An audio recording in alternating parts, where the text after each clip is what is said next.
السلام عليكم ورحمة الله تعالى وبركاته. خوتنا الجزائريين والجزائريات، راني مسلم عليكم بزاف بزاف. اليوم الموضوع هذا اللي حبيت نديره لكم موضوع مهم جدا جدا جدا. هذا الموضوع على يعني العملاء والناس هذه اللي رايت دائما تشتم في المخابرات الجزائرية وتشتم في الجيش الجزائري وفي الدولة الجزائرية وكل ما هو جزائري. نبدأ لكم في الأول، راح نوري لكم واحد يعني باش تدوا واحد المعلومة. هذه المعلومة أنه هاد الناس اللي راكم تشوفوا فيهم يشكوا في المخابرات الجزائرية وطول على طول يسبوا في الجيش الجزائري والجنرالات وهاد الناس اللي تسب المخابرات والدولة الجزائرية عموما، هاد الناس عملاء، وراح نثبت لكم كيفاش راح يكونوا عملاء. راح نطلعهم لكم الآن يكونوا عملاء. انتم تعرفوا انه كل الدول معناها الكبرى يعني باش قايمة بالمخابرات نتاعها، هي اللي تنشط، هي اللي تحميها قبل ما يجي الخطر ليها، هي اللي تخدم في كلش، حتى اقتصاديا تساعد فيها. احنا معناها كما يقول لك زينا زي الدول، عندنا مخابرات الحمد لله، وهذه المخابرات يعني على طول معناها من قبل الاستقلال كانت تخدم، ومعروف لها انها معناها من المخابرات القوية في العالم، واللي لقنت فرنسا المخابرات الفرنسية والأمريكية والبريطانية عدة دروس. فهمتوا؟ اليوم أنا نشوف في الناس هذه راهي تسب في المخابرات. باش تعرفوا هاد الناس اللي تسب في المخابرات، هذا برنامج استخباراتي. يعني الناس اللي راهي تسب في المخابرات والجيش، هاد الناس راهي تخدم لصالح المخابرات الأجنبية، لأن الجزائر عندها المخابرات الجزائرية عندها حرب كبيرة مع الخارج، وراهي معناها تعمل المستطاع لتحمي معناها الوطن. كيفاش هاد الناس راهم يخدموا عملاء عن المخابرات الأجنبية، وكيفاش هاد يعني كما قلت لكم تقول انت راك تقول لنا برنامج استخباراتي. راح نفهمكم. على بالكم بلي القور عندهم لونديرونس، عندهم النفس الطويلة، يخدم لك كان بروغرام على 70 عام باش يكسرك. احنا مؤخرا صافي معناها كيلكو زاني معناها كثرت هذه الهضره هذه، والناس اللي تجعل عام تجيب على المخابرات والجيش، المخابرات والجيش وبوتفليقه وفلان وفلان وفلان، ويخرجوا في الدعايات ويخرجوا. باش تفهموا حاجه، هي المخابرات على طول معناها من قرون كاين هذه المخابرات، وكانت يعني تلقاها معناها كواليس، تخدم في الكواليس وتضرب بعضها بعض بين الدول. اليوم المخابرات الأجنبية خاصة الفرنسية اللي معنية بنا، مهم حاطتنا بين عينيها، بدلت الاستراتيجي. هذا الاستراتيجي اليوم انها راح ديريكت تمس في الشعب. بس باش تمس الشعب كيفاش راح تدير؟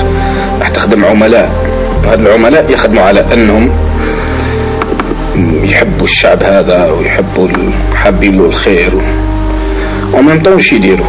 وميمطون يطاكوا المخابرات الوطنية تاع البلاد. كيفاش يطاكوها؟ يطاكوها بالبرمجة العقلية. دائما نحكي لكم على البرمجة العقلية، لأنه كاع اللي راهو صرا هذا يعني الناس كانوا ديجا اندوكتريناوهم، شربوهم هذاك الشيء اللي قنعوهم لي ميساج اللي كانوا حابين يديروهم لهم. واش حابين يديروا في هذا البروغرام؟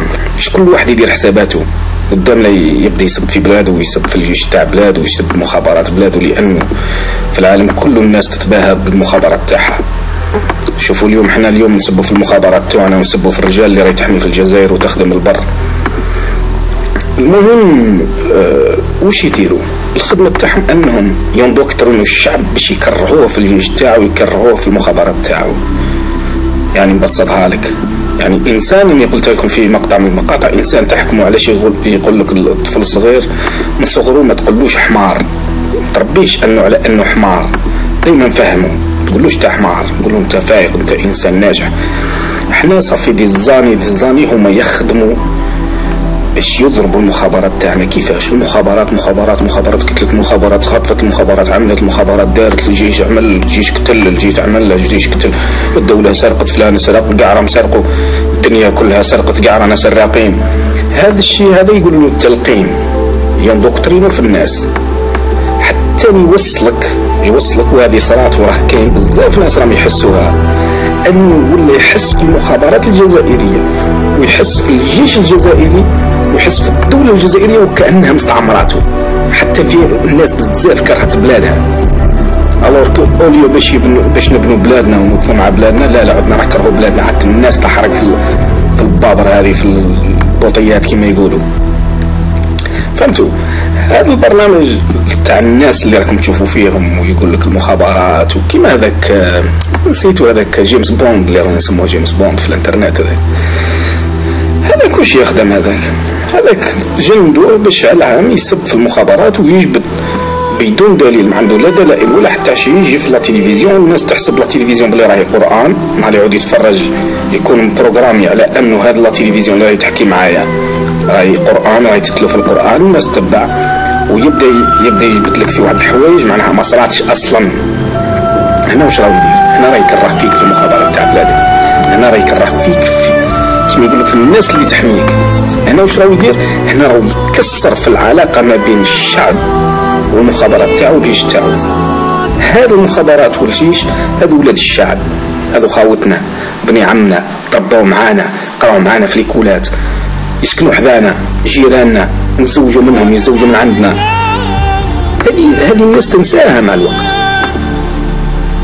باش نديروا حساباتنا باللي انه اي انسان تشوفوه يعني خاصة هذو اللي راهم في ليترونجي خاصة مخابرات الجيش عملوا داروا يكذب عليك يا شريكي. روح نقول لك زوج كلمات انايا اليوم. شوف صافي دي زاني هما يخدموا فيها الخدمه. كاين ناس خونه الحركه الجدد هذو يقولوا لهم الحركه الجدد هذو كيفاش نقولوا احنا جندوهم من الخارج ولو يخدموا في هذه الخدمه ويخلصوا ناس تخلص خاين. سمعت كاين بعض الناس مساكين اندوكتريناهم ولا مساكين سون فير اتونسيون يبدا يسب في الاخر. يعني جندوه بطريقه غير مباشره عن طريق شكون؟ عن طريق المخابرات، عن طريق العملاء الاولين هذو اللي كانوا على عام فلان الدوله الجيش المخابرات كيما هذاك زيطوط عميل هو عارف هذا الشيء او فاهم هذا الشيء وعارف باللي راهم حابين يضربوا الجزائر وعارف باللي ان المخابرات راهي تخدم لبرا في ليترونجي وتخدم في كل بلاصه في العالم. على جال واش واش راهي دير المخابرات هذه؟ باش تحمي البلاد، باش تحميك انت. فهمتوا؟ مالا هذا الانسان دركا معناها اي انسان تسمعوه يقول يسب في المخابرات والجيش هذا باين. شوف يا اما هو مجند يعني عند المخابرات الغربيه لانه هذا البروغرام هذا راح يضرب في المخابرات باش الغدوه يكسروا كما يقول لك العلاقه ما بين الشعب والجيش تاعو والمخابرات نتاعو. مع الوقت من بعد واش يديروا لهم؟ يضربون في بعضهم.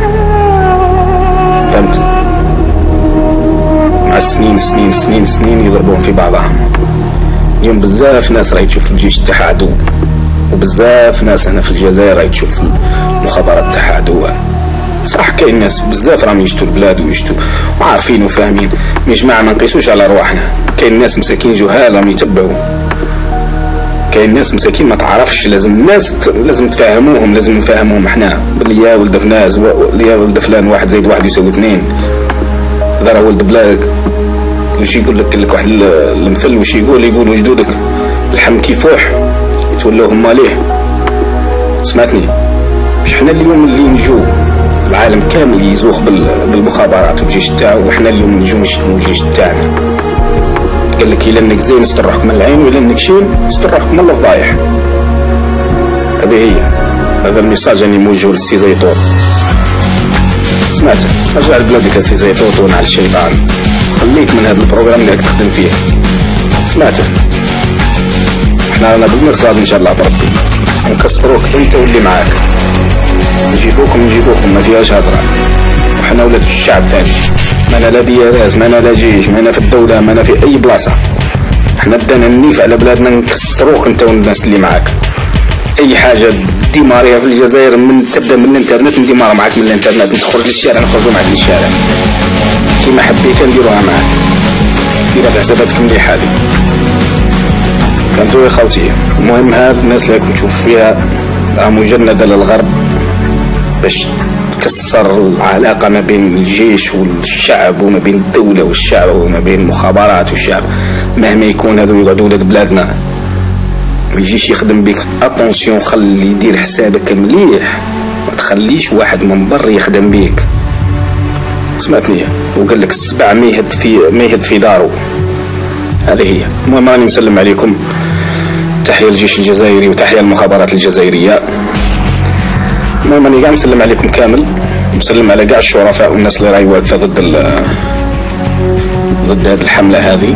وماذا بينا كاع نخدموا باش نوعوا لي جون. لازم توعية، ما لازمش نسكتوا. كاش اللي يحط سلاح دركا، لازم كاع نوقفوا لهم. سمعت؟ احنا ماناش كيما الاخرين اللي باعوا بلادهم. يلا السلام عليكم وتحياتنا واحتراماتنا خاوتي. السلام عليكم.